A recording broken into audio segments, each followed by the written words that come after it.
алдын ала қарау, жүргізушісі жоқ автомобиль туралы астарлы әңгіме. Мен машинаның өзін жүргізушісіз басқарғым келді. Мен оны алдым, қалаған жеріне мініп алады, не ойласа соны орындайды. Өмір рахат емес. Ол кенеттен ғана көреді, алда шыңырау бар.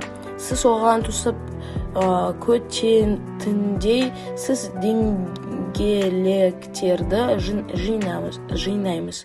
Ол тежегішті басуы керек, бірақ сіз оны жүргізушісіз жасай аласыз ба?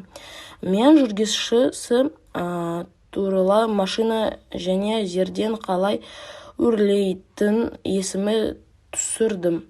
Жүргізуші мұны естіп қатты тұрған машинаны қуып жетіп кабинаның ішіне секіріп түсіп, шыңыраудың алаңда тежеді.